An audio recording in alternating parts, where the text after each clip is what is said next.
ઈશ્વરે રચેલા આ જગતને જાણવા માટે સૌથી વિશેષ વસ્તુ ગણીએ તો કર્મ છે. કારણ કે કર્મ થકી જ સુખ દુઃખ આદિવ્યાધિ શાંતિ સંતાપ હર્ષ શોક વિસ્તરી રહ્યા છે. આપણે સતત પ્રવૃત્ત છીએ. એકેય ક્ષણ જિંદગીની એવી નથી કે આપણે કર્મ કર્યા વગર રહી શકીએ છીએ. કારણ કે જીવન કર્મને આધીન છે એટલે જીવમાત્ર સતત કર્મ કરતો રહે છે. ભગવાન પણ ખુદ કહે છે કે જ્યારે હું યુગે યુગે અવતાર ધારણ કરું છું ત્યારે મારે પણ કર્મને આધીન થવું પડે છે.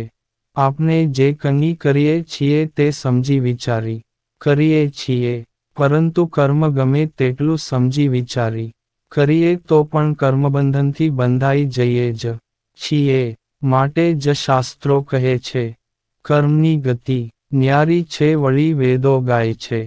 કર્મ પ્રધાન વિશ્વ કરી રાખા, જો જસ કરઈ વો તસ ફલ ચાખા. કર્મ તો ઈશ્વરને આધીન છે જે જેવું કરે તેવું પામે. સારા કર્મનું ફળ સારું અને ખરાબ કર્મનું ફળ ખરાબ. આપણે શું કરવું એ હવે આપના હાથમાં જ છે.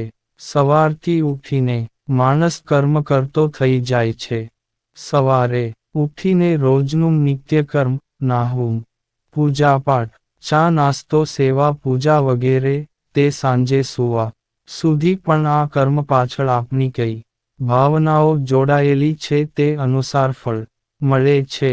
તમે ઈશ્વરને ભજો છો તો નિસ્વાર્થ ભજો, કોઈને દાન પુણ્ય કરો છો તો નિસ્વાર્થ કરો, કોઈ આર્થિક કે સામાજિક મદદ કરો છો તમારી ફરજ સમજીને કરો. તમારા કર્મો નહીં બંધાય અને બંધાય તો પણ સારા બંધાય.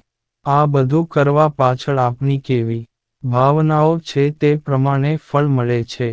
આપણે વિચારીએ કે મેં કોઈને દાન કર્યું છે અને ભગવાન મારું સારું કરશે એટલે ભલે દાન આપવા પાછળ તમારી સારી ભાવના હશે પણ કર્મ તો બંધાઈ જ જશે.